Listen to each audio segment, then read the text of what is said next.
Dans les lumières tamisées d'un appartement haussmannien parisien, Camille ajusta une dernière guirlande de lumière scintillante, son cœur battant comme un tambour de guerre. Sophie, radieuse dans sa robe blanche immaculée, tournoyait au milieu de la pièce, riant aux éclats tandis que Julien, son fiancé, l'enlaçait tendrement. Mais au fond des yeux de Camille, une ombre se profilait déjà. Un secret qui allait tout briser, elle aimait Sophie. Non comme une sœur, mais d'un feu dévorant qu'elle avait étouffé pendant des années. Ce soir-là, sous les toasts joyeux, son monde s'effondra en silence. Et le prix de cet amour inavoué commença à se révéler. Impitoyable et inéluctable. Camille avait toujours été la tisseuse invisible des bonheurs d'autrui. À 28 ans. Cette Parisienne aux origines lyonnaises, avec ses cheveux châtains coupés au carré et ses yeux verts perçants qui trahissaient une sensibilité aiguisée, excellait dans l'art de créer des moments parfaits. Elle gérait une petite agence d'événementiel dans le Marais, spécialisée dans les célébrations intimes qui laissaient une empreinte éternelle. Sophie, sa meilleure amie depuis l'adolescence, était le soleil autour duquel elle orbitait sans jamais oser s'approcher trop près. Sophie, 28 ans elle aussi.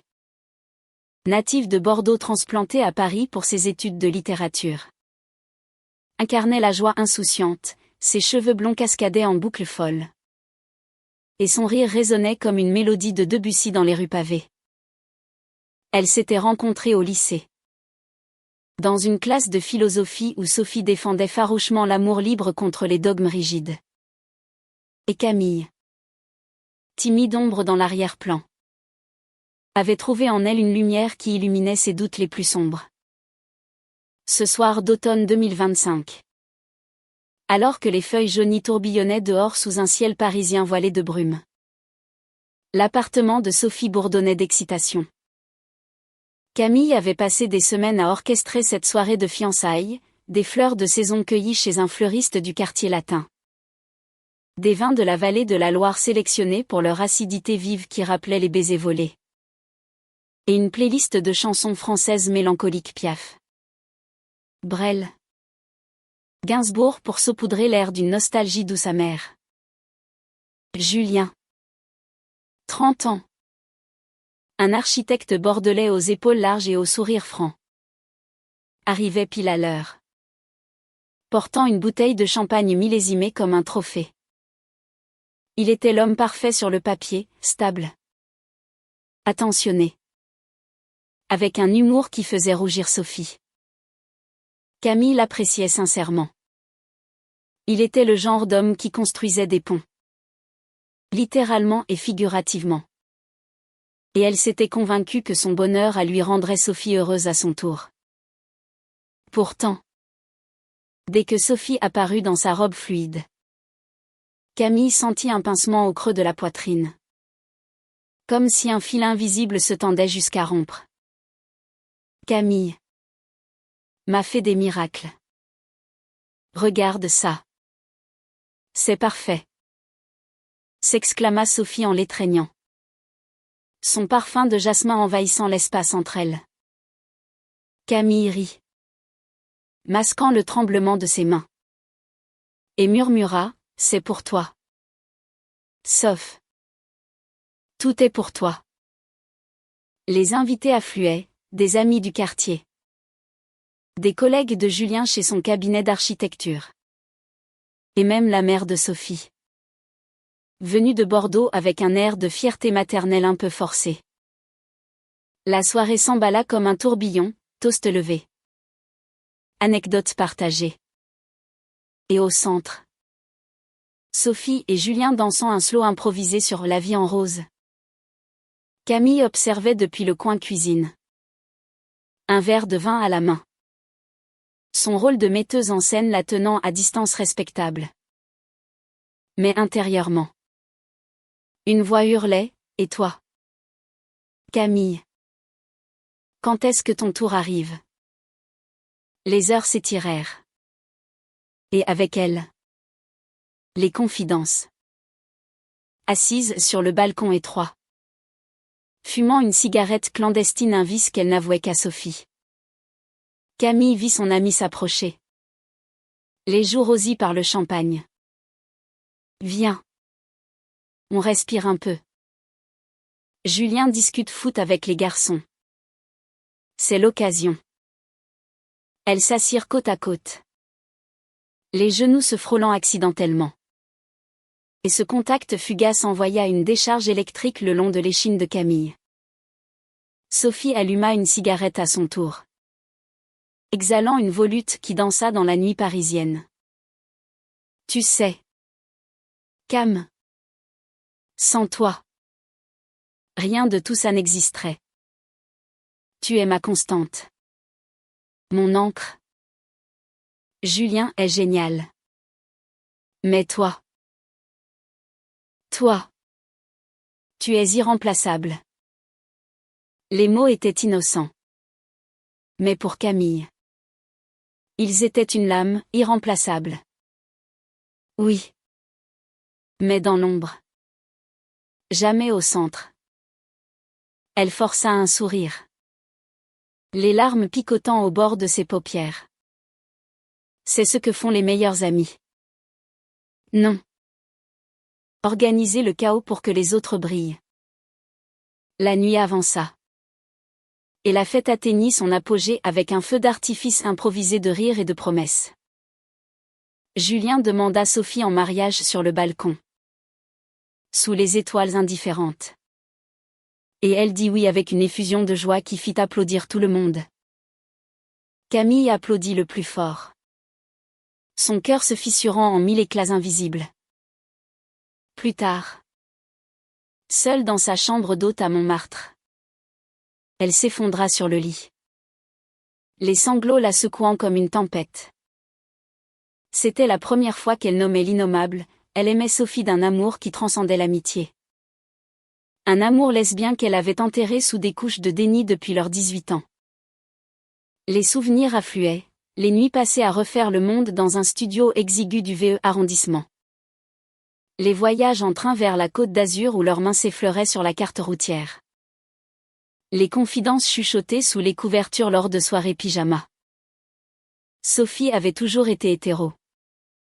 Du moins en apparence. Collectionnant les amants charmants comme des trophées. Mais Camille avait vu les failles, ses regards prolongés. Ces câlins qui duraient une éternité. Le lendemain, Paris se réveilla sous une pluie fine. Comme si la ville pleurait avec elle. Camille erra le long de la Seine, son imperméable claquant contre ses jambes. Et s'arrêta au pont des Arts.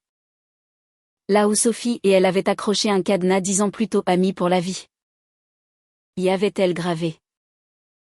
Le cadenas avait disparu depuis longtemps, fondu dans la masse des milliers d'autres. Mais le poids de ce serment persistait. Elle sortit son téléphone, relisant les messages de la veille, des émojis cœurs de Sophie. Des merci effusifs. Pourquoi maintenant? Pourquoi pas avant? Se demanda-t-elle, le vent fouettant ses cheveux. Julien l'invita à bruncher avec eux. Une tradition post-fête. Et elle accepta, masquant sa tourmente derrière un masque de joie professionnelle. Au café Les Deux Magots, Sophie rayonnait encore, exhibant sa bague, un solitaire modeste mais élégant, symbole d'une vie tracée droit devant. Camille, tu dois être notre témoin. Évidemment. Et organise le mariage. S'il te plaît. Personne d'autre ne saurait le faire comme toi. Julien hocha la tête.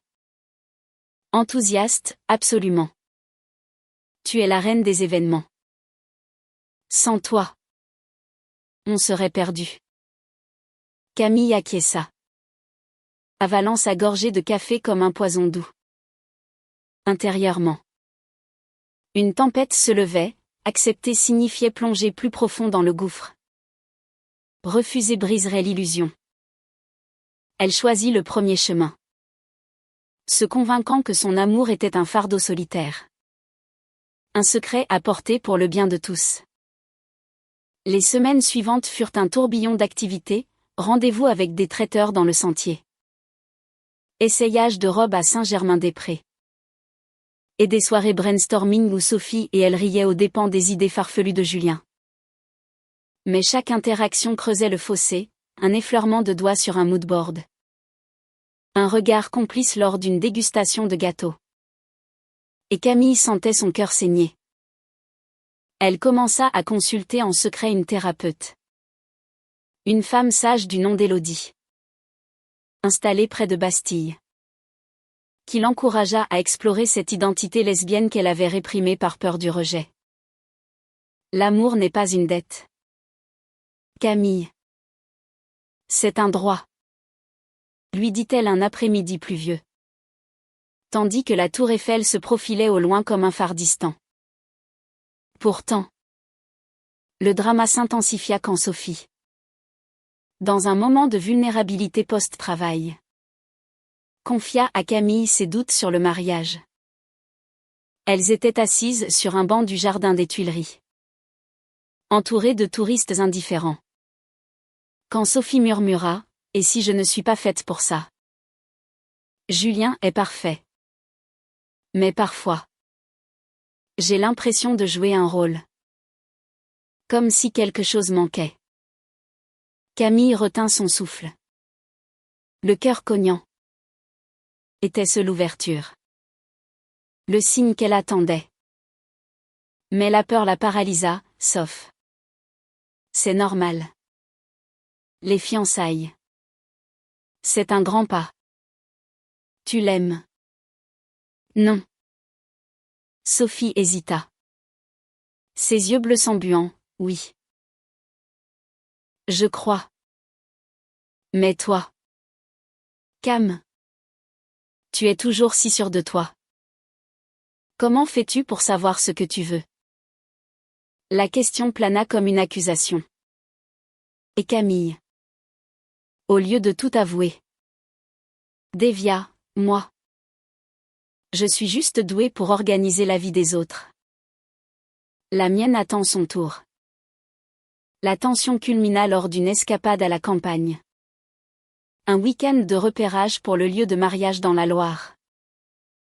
Julien avait dû annuler pour un projet urgent. Laissant Camille et Sophie seules dans une maisonnette en pierre entourée de vignes automnales. Les deux femmes passèrent la journée à explorer château et cave. Riant comme au bon vieux temps. Mais la nuit apporta la tempête. Assise devant un feu crépitant. Un verre de vin rouge à la main. Sophie se blottit contre Camille. Invoquant le froid. Rappelle-toi nos étés à Bordeaux. Quand on campait dans le jardin de mes parents. Murmura-t-elle. Camille. Le corps tendu comme un arc. Répondit d'une voix rauque, je m'en souviens. C'était parfait. Puis, dans un élan qu'elle ne put retenir, elle posa une main sur la joue de Sophie, effleurant sa peau douce. Le temps suspendit son vol. Leurs regards se verrouillèrent. Et pour un instant, l'air crépita d'une possibilité interdite. Sophie ne recula pas. Au contraire. Elle se pencha. Leurs lèvres à un souffle de se toucher.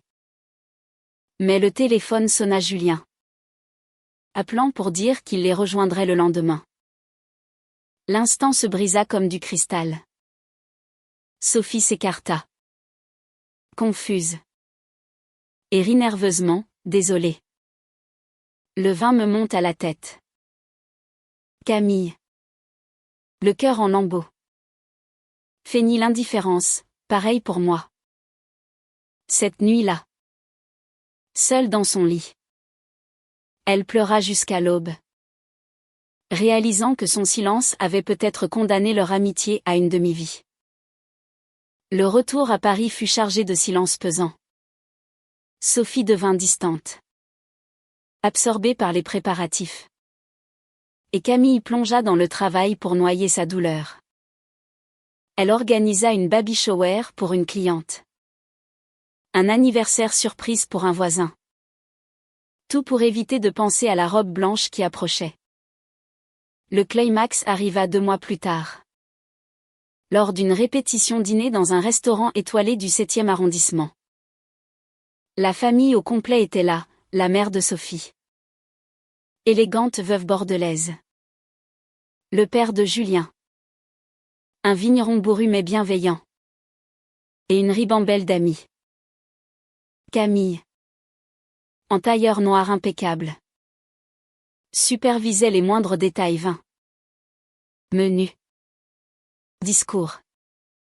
Mais au milieu du repas, Sophie s'effondra en larmes, repoussant son assiette. Je ne peux plus. C'est trop. Cria-t-elle, attirant tous les regards. Julien, pâle, la serra dans ses bras, tandis que Camille se précipita à ses côtés. Dans les toilettes. Isolée du chaos. Sophie sanglota contre l'épaule de son amie, Camille. Je t'aime. Mais pas comme je devrais aimer Julien. C'est toi que j'ai toujours aimé. D'une façon que je n'osais pas nommer. Les mots. Libérés enfin. Frappèrent Camille comme une révélation. Elle embrassa Sophie alors. Un baiser désespéré et vrai. Chargé de toutes les années perdues. Le scandale éclata, Julien, apprenant la vérité par un murmure maladroit, quitta la table en furie, accusant Camille de trahison. La famille se divisa en murmures outrés. La mère de Sophie invoqua la tradition.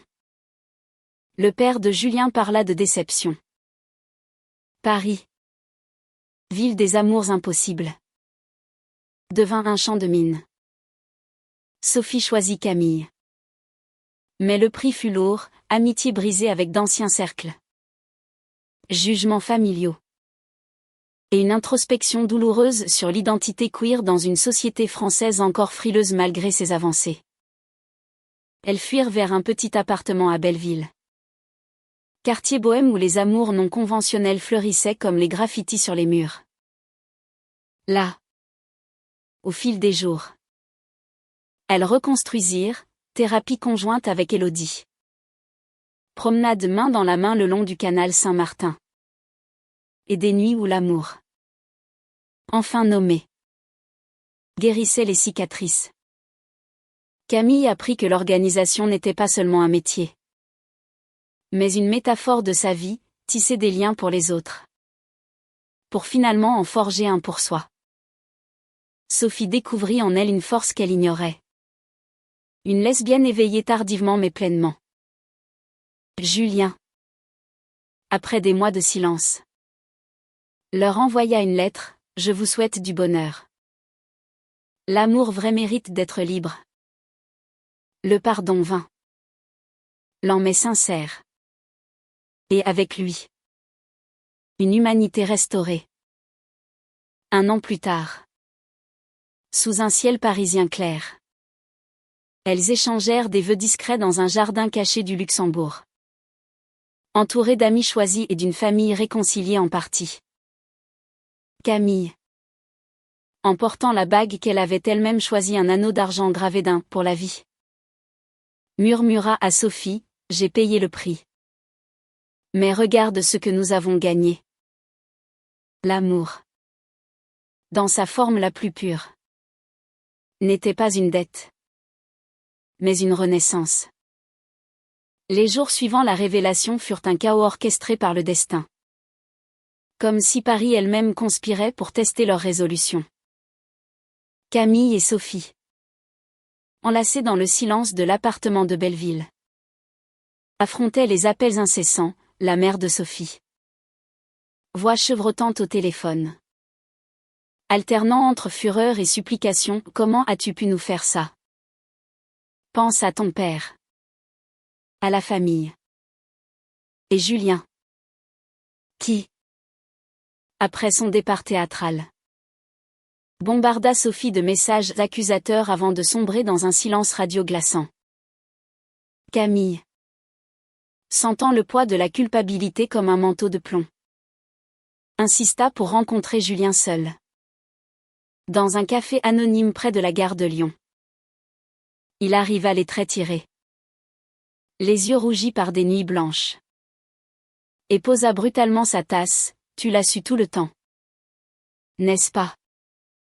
Tu as organisé notre bonheur en sachant que tu le démolirais.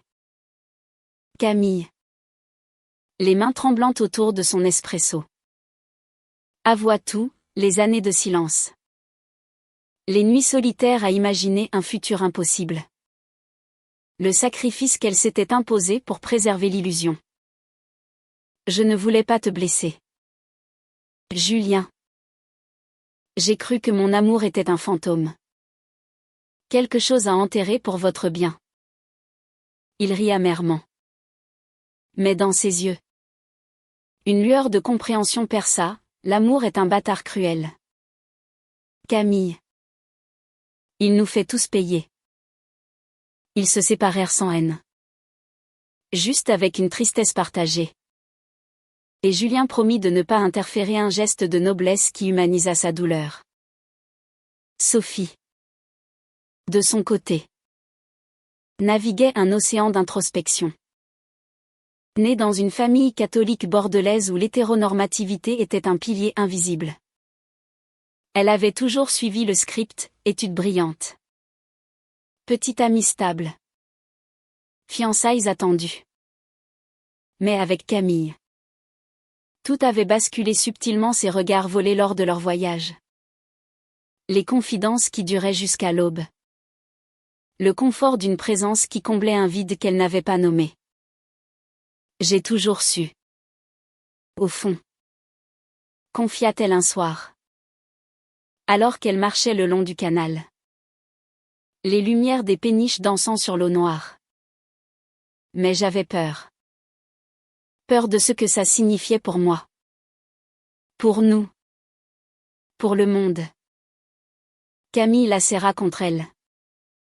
Sentant pour la première fois la réciprocité comme une bouée dans la tempête. Elles décidèrent de consulter ensemble Élodie. La thérapeute de Camille. Dont le cabinet aux murs tapissés de livres queer français de Colette à Maupassant revisité offrait un sanctuaire. Les sessions étaient intenses. Exploration des traumas familiaux. Des stéréotypes sociétaux qui étouffaient les amours lesbiennes en France. Malgré les avancées du mariage pour tous en 2013. Votre histoire n'est pas une anomalie. Leur rappelait Élodie. C'est une affirmation. Vous payez le prix pour une liberté que d'autres prennent pour acquise. La société parisienne. Avec sa tolérance apparente masquant des préjugés tenaces. Ne les épargna pas. Au travail. Sophie, professeure adjointe à la Sorbonne, affronta des murmures dans les couloirs, collègues masculins qui la regardaient différemment. Étudiantes qui la félicitaient en secret pour son courage. Camille, dans son agence, perdit 2 clientes conservatrices qui annulèrent leurs événements après avoir entendu des rumeurs. Mais Belleville. Ce melting pot vibrant d'artistes, d'immigrés et de militants LGBTQ+, devint leur refuge. Elles rejoignirent un groupe de soutien lesbien au centre LGBT de Paris. Où des histoires similaires, amours cachés révélés trop tard. Familles fracturées. Renaissance amoureuse tissait un filet de solidarité.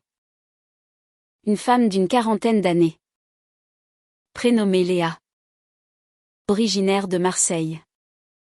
Devint une mentor informelle, j'ai perdu ma sœur pour avoir choisi mon amour. Mais j'ai gagné une communauté. Vous verrez. Le prix s'estompe quand l'amour grandit. Au fil des mois. Leur relation s'épanouit comme une vigne dans le soleil provençal.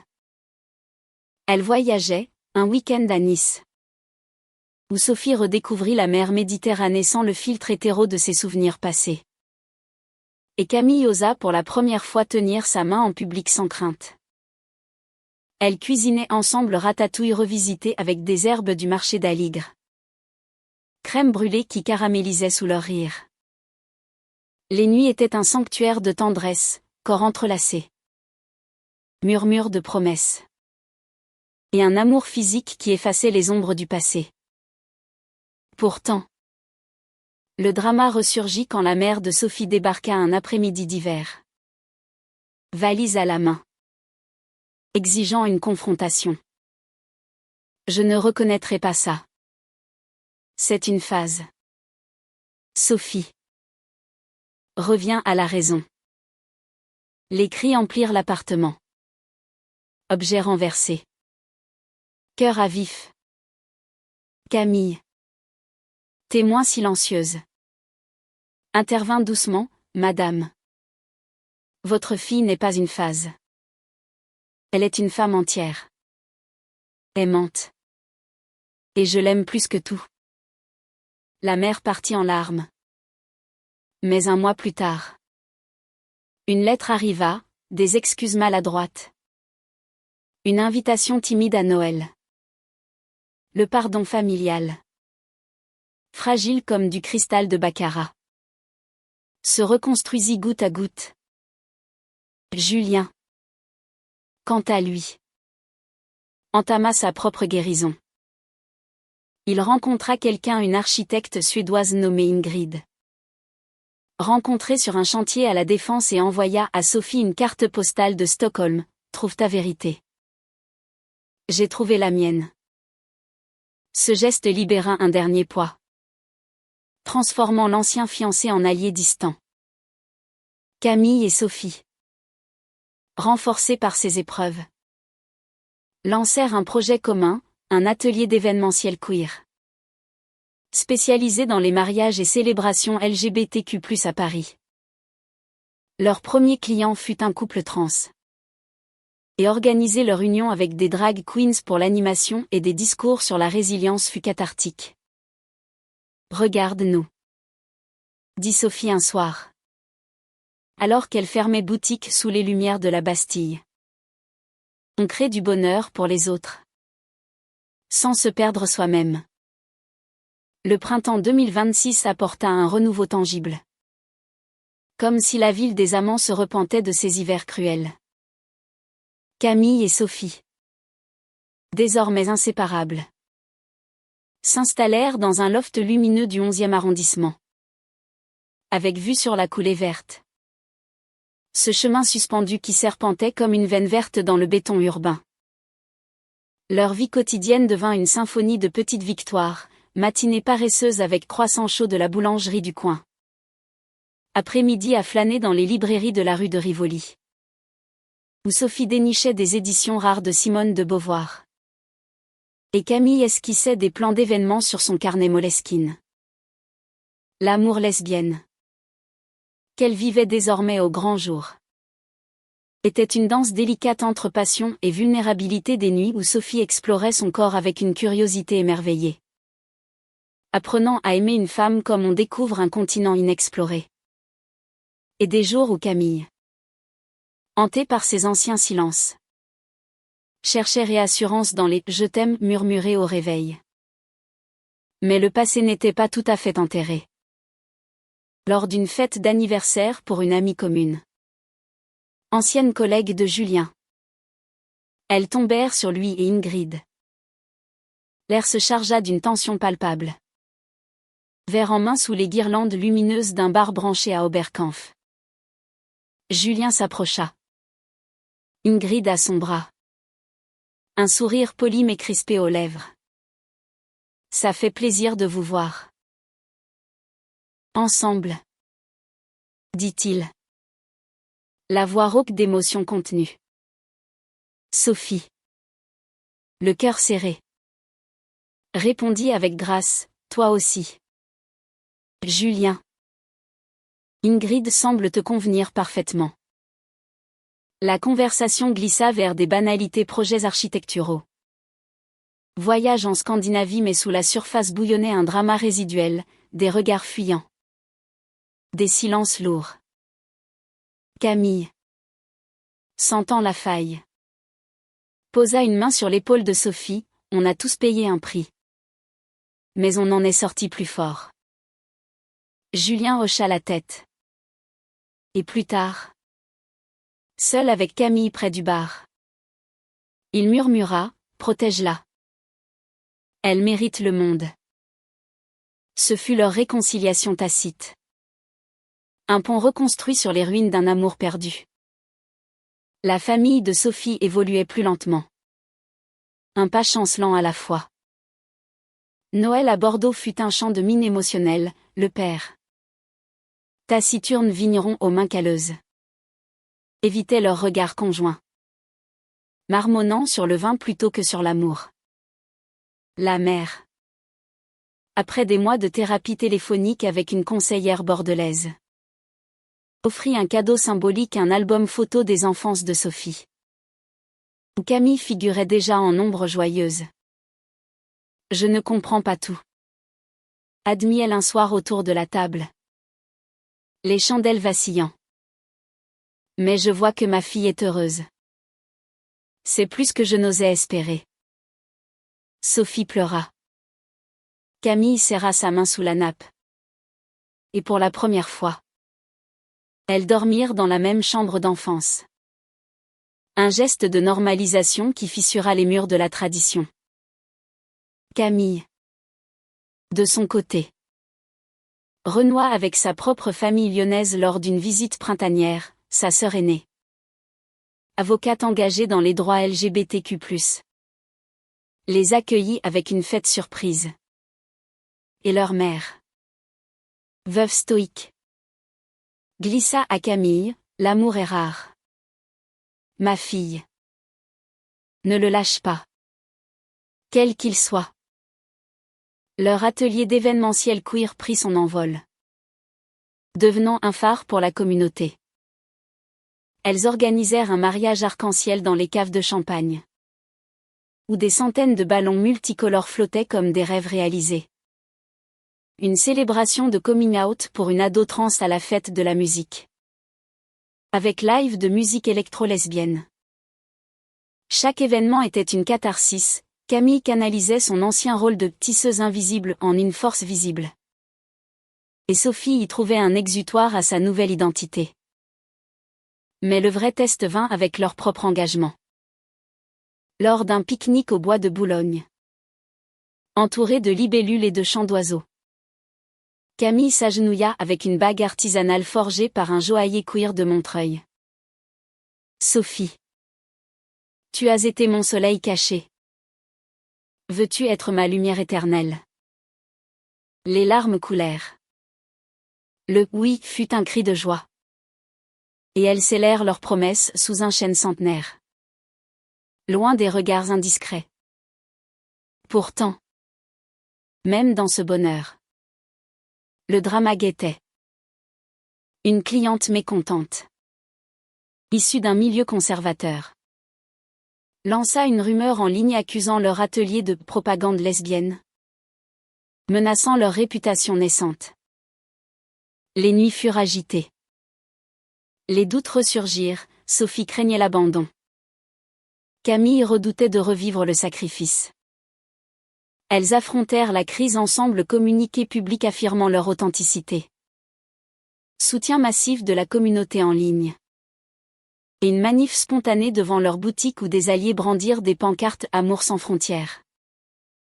La tempête passa, laissant leur lien plus solide. Et Camille réalisa que l'amour vrai n'était pas exempt de prix, mais transformait le paiement en investissement. L'été 2026 enveloppa Paris d'une chaleur languide, transformant les rues en fourneaux où les amants cherchaient refuge dans l'ombre des platanes. Camille et Sophie, fiancées désormais, naviguaient cette saison avec une audace nouvelle, elles posaient pour des photos spontanées au Trocadéro, main dans la main sous l'œil indifférent de la Tour Eiffel. Et rejoignait des pride parties underground dans des clubs du Sentier, où la sueur et la musique fusionnaient en une célébration viscérale de l'identité queer. Leur amour, passé du secret au soleil, était une leçon vivante de résilience des matins où Sophie, encore novice dans l'exploration lesbienne, rougissait devant un miroir après une douche partagée. Et des soirées où Camille lisait à voix haute des extraits de Le deuxième sexe pour ancrer leur union dans une histoire plus grande. Mais le passé, tenace comme une vigne sarmenteuse, refit surface sous la forme inattendue d'une ex de Camille, prénommée Margot. Une graphiste berlinoise installée à Paris depuis 5 ans. Elle contacta Camille via un message LinkedIn pour un projet collaboratif. Margot, aux cheveux teints en bleu électrique et au sourire carnassier, avait été le premier amour ouvert de Camille. Une relation passionnée mais chaotique terminée 2 ans plus tôt sur une dispute explosive à propos de jalousie. Leur rencontre professionnelle, dans un coworking space animé de Pigalle, réveilla des braises oubliées, regards complices sur des maquettes, rire aux souvenirs partagés, et un dîner innocent qui s'étira jusqu'à minuit dans un bistrot de Montmartre. Sophie, sentant le malaise lors du récit, explosa pour la première fois. Tu vas la revoir. Après tout ce qu'on a traversé. Camille, prise au dépourvu, défendit son intégrité. C'est du travail. Sauf. Rien de plus. Mais la graine du doute était plantée. Et le drama s'enfla comme une vague. Sophie, rongée par l'insécurité vestige de son passé hétéro où les ruptures étaient monnaie courante, devint distante, annulant des plans pour réfléchir seule. Elle erra dans Paris, visitant les lieux hantés de son ancienne vie, le café où Julien l'avait demandé, le pont où elle avait accroché son cadenas avec Camille. Une nuit, elle craqua et appela sa mère, cherchant ancrage dans la familiarité toxique. Et si je fais une erreur? Et si Camille n'est qu'une phase? La réponse maternelle, adoucie par les mois mais encore teintée de scepticisme, raviva les flammes. L'amour stable, c'est avec un homme. Ma chérie, réfléchis bien.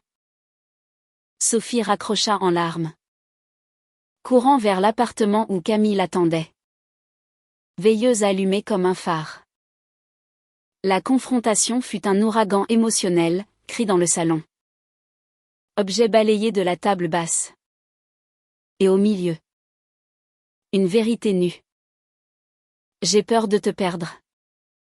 Cam. Margot représente ce que je ne peux pas être libre. Expérimenté. Sans bagage hétéro. Camille, les yeux emplis de douleur, l'a pris dans ses bras. Margot est le passé. Toi, tu es mon présent. Mon futur. Et tes bagages. Ils font de toi la femme que j'aime. Imparfaite et entière. Elles passèrent la nuit à se confier, explorant les ombres de leurs insécurités, la peur de Camille d'être la seconde, l'angoisse de Sophie de ne pas suffire. Au lever du soleil, levées sur le canapé, elles jurèrent fidélité renouvelée. Et Camille coupa les ponts avec Margot, choisissant la transparence comme bouclier. Cet épisode forgea leur lien en acier trempé. Elles s'inscrivirent à un atelier d'écriture queer à la Maison des écrivains, où elles rédigèrent des lettres d'amour mutuel, des pages froissées de vulnérabilité qui devinrent leur rituel mensuel. Professionnellement, l'atelier prospérait, un contrat pour la Pride nationale, avec des installations artistiques sur le thème « Prix de l'amour », attira l'attention des médias. Une interview dans Têtu les propulsa comme icône modeste. Et Sophie, timide au départ, trouva sa voix, Nous avons payé cher pour cet amour. Mais il nous a rendues humaines. Vraiment humaines. La famille s'adapta davantage. Le père de Sophie invita Camille à une vendange à Bordeaux. Un honneur rustique où, entre rangs de vignes, il grommela: tu fais du bien à ma fille. C'est tout ce qui compte. La sœur de Camille organisa un barbecue lyonnais où elles dansèrent sur des airs de Édith Piaf, riant des maladresses passées. Julien et Ingrid devinrent des amis occasionnels, croisés à des vernissages, où leurs histoires entrelacées formaient un tableau d'amour multiple sans rancune. Automne revint, drapant Paris d'un manteau ocre. Et avec lui, les préparatifs de leur mariage, un événement intime. Non pas une revanche sur le passé, mais une affirmation douce. Camille, fidèle à son art, orchestra tout, une cérémonie laïque dans un clos viticole de la Loire, avec arches de roses trémières et table garnie de fromages artisanaux. Sophie choisit une robe fluide en lin blanc. Camille un pantalon cigarette et chemisier de soie ivoire, élégance androgyne qui la faisait se sentir invincible. Les invités étaient triés sur le volet: Élodie la thérapeute, Léa la mentor, des amis du centre LGBT. Et miraculeusement, la mère de Sophie, qui arriva avec un bouquet de lys bordelais comme drapeau blanc. La veille, une crise mineure éclata. Sophie, submergée par l'émotion, douta une dernière fois. Et si on échoue?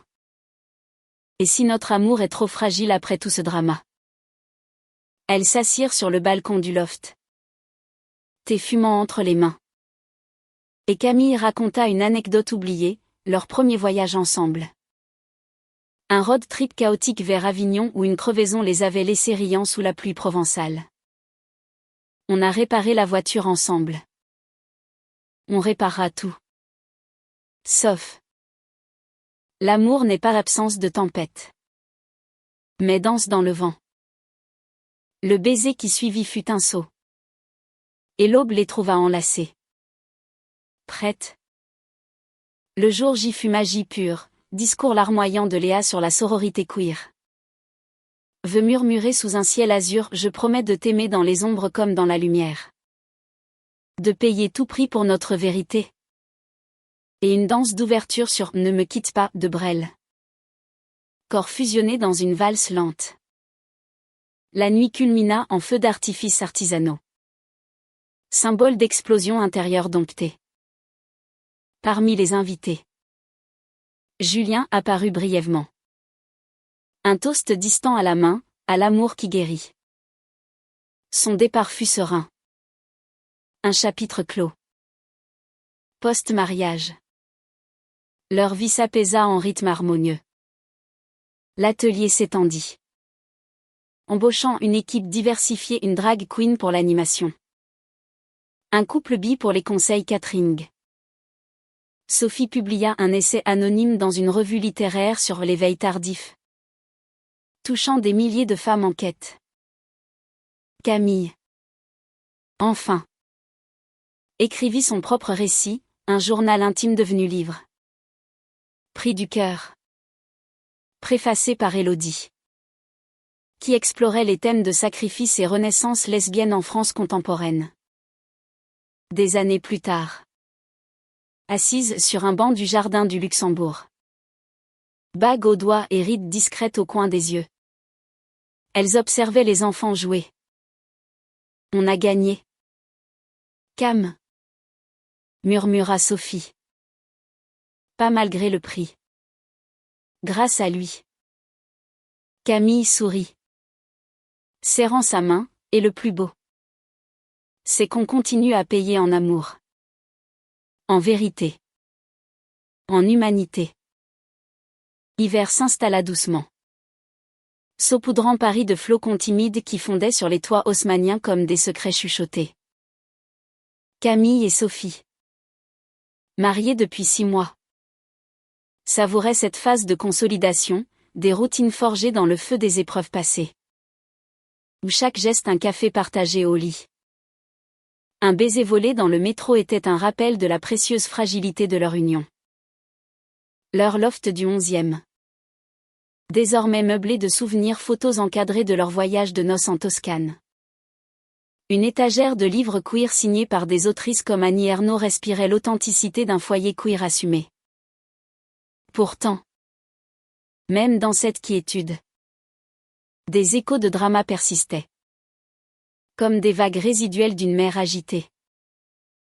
Un appel inattendu brisa la sérénité, la mère de Sophie. Voix altérée par une grippe hivernale. Annonça une visite prolongée à Paris. Je veux mieux comprendre. Ma fille.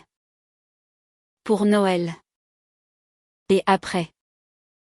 Sophie. Excitée mais nerveuse. Prépara le terrain avec Camille, dîner test aux chandelles. Discussion sur les limites. La mère arriva. Valise chargée de conserves bordelaises et de préjugés atténués. Et les premiers jours furent un balai maladroit compliment forcé sur le loft. Question voilée sur « Comment vous gérez au quotidien ?» Lors d'une promenade au Père-Lachaise. Entourée de tombes célèbres comme celle de Proust. Elle craqua, « J'ai lu ton essai. Sophie. Ça m'a remué. J'ai toujours voulu te protéger. Mais j'ai failli te briser. » Les larmes coulèrent. Un câlin groupé sous la neige. Et Camille, sentant le poids se lever, offrit, rejoignez-nous pour le réveillon. Laissez-nous vous montrer que l'amour lesbien est aussi ordinaire que beau. La soirée fut transformative, toast au champagne. Rire sur des anecdotes familiales. Et la mère repartant avec un abonnement au centre LGBT. Premier pas vers l'alliage. Parallèlement, Julien réapparut dans leur orbite via un projet professionnel, son cabinet architecturait un nouveau centre communautaire queer à la Villette. Et il sollicita l'expertise de l'atelier pour l'événement d'inauguration. La réunion initiale. Dans un bureau vitré surplombant le parc de la Villette. Fut chargée d'histoire, Ingrid. Blonde éthérée aux manières nordiques. Brisa la glace avec un « Votre mariage était magnifique. » D'après les photos. Julien. Plus mature. Admis, j'ai eu mal. Mais j'ai grandi. Ce centre. C'est ma façon de donner bac. Sophie et Camille acceptèrent. Transformant le drama passé en collaboration fructueuse. L'inauguration fut un triomphe, discours enflammés. Performances artistiques. Et un moment où Julien et Sophie se serrèrent la main sans amertume à des chapitres clos. Pour de nouveaux débuts. Sur le front personnel. Sophie plongea plus profondément dans son identité.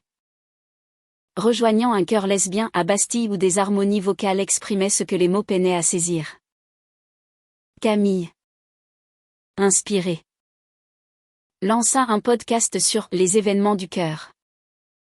Interviewant des couples queer sur leurs prix payés et victoires gagnées. Leur popularité grandit. Attirant des histoires poignantes, une femme d'origine maghrébine luttant contre l'homophobie familiale. Un duo interracial naviguant les regards parisiens. Ces récits renforcèrent leur propre narrative. Rappelant que leur drama n'était pas isolé. Mais parti d'un tissu humain plus vaste. Un petit conflit surgit quand Camille, épuisée par le rythme, proposa une pause sabbatique un mois en Provence. Loin des deadlines. Sophie, accro à l'élan, résista, et si on stagne? On a lutté si dur pour ce momentum. La dispute, vive mais brève, se résolut lors d'une nuit blanche. Le vrai drama n'est pas dehors. C'est quand on oublie de respirer ensemble. Elles partirent. louant une masse provençale où les jours s'étirèrent en sieste parfumée aux lavandes. Randonnée dans les gorges du Verdon. Et nuits étoilées à refaire leurs vœux. De retour. Revitalisées. Elles adoptèrent un chat errant nommé Liberté. Symbole de leur engagement fluide. Printemps 2027 fleurit en explosion de cerisiers le long de la Seine. Et avec lui. Un nouveau chapitre, Sophie découvrit qu'elle désirait l'extension familiale. Pas forcément biologique. Mais une famille élargie. Confia-t-elle lors d'une balade au Cheux de Mar. Camille. Surprise mais touchée. Explora les options, coparentalité avec un couple gay ami. Adoption ouverte. Ou simplement mentorat pour des jeunes queers via leur atelier. La discussion s'enrichit lors d'une retraite bien-être à Deauville. Où yoga et méditation dénouèrent les nœuds, on créera notre tribu. À notre image. Décida Camille.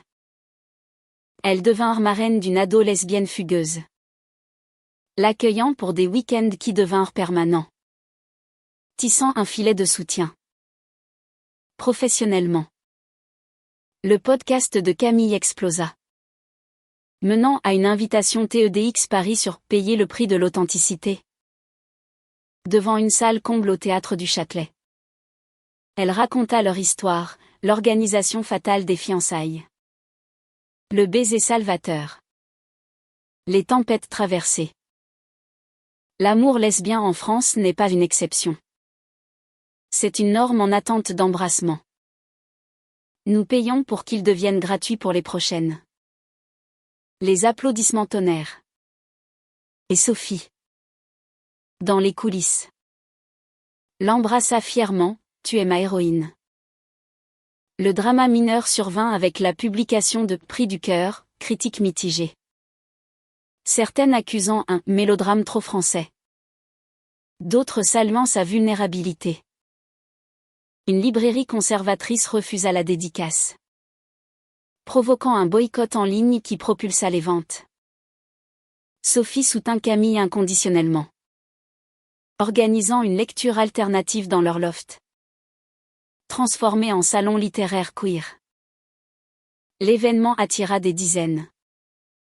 Transformant la critique en célébration. La famille s'harmonisa davantage, Noël à Lyon avec les sœurs de Camille. Où la mère cuisina un festin saucisson briochin en l'honneur de « nos filles aimantes ». À Bordeaux. Le père de Sophie offrit une vigne symbolique, pour que votre amour porte ses fruits. Julien et Ingrid annoncèrent une grossesse. Invitant Sophie et Camille à une baby shower, cercle vertueux d'amitié réinventé. Leur amour, mûri par les saisons, était désormais une évidence, matin de café rituel. Soirée de vin et débats philosophiques. Voyage spontané à Lisbonne pour danser fado lesbien. Camille. Regardant Sophie rire sous la pluie printanière. Pensa, le prix était élevé. Mais le trésor infini. Été 2027 s'étira en jour doré. Paris vibrant au rythme des festivals et des terrasses bondées. Camille et Sophie. Ancrées dans leur union de 2 ans. Lancèrent une fondation affiliée à l'atelier, Cœur Libre. Soutenant des événements queer pour jeunes en marge. Leur première initiative. Un camp d'été en Normandie pour ados LGBTQ+. Fut un succès émouvant, feu de camp où des coming out se murmuraient. Atelier d'expression artistique guidé par Léa. Sophie. En facilitatrice. Trouva un appel dans l'enseignement authentique. Tandis que Camille gérait la logistique avec sa précision habituelle. Une ado. Prénommée Amélie. Originaire de Rouen. Confia, votre histoire m'a donné le courage. Merci de montrer que le drame mène à la lumière. Ces mots, gravés dans leur cœur, valurent tous les prix passés. Un voyage en Grèce. Cadeau d'anniversaire. raviva leur romance, ils Cyclades blanchis à la chaux. Mer turquoise où elle nageait nue. Nuit sous étoiles à philosopher sur sa faux. Elle nous aurait comprises. Rit Sophie. Citant des fragments lesbiens anciens. Camille répondit par un poème improvisé. Scellant leur intimité dans l'éphémère. De retour. Une joie immense, elles devinrent coparentes officielles d'une petite fille adoptée. Prénommée Élise. Âgée de 4 ans. Aux boucles brunes et yeux curieux. Élise apporta un chaos joyeux dessin sur les murs. Questions incessantes sur « pourquoi de maman ?», mais aussi une profondeur humaniste. Sophie lisait des contes queer le soir.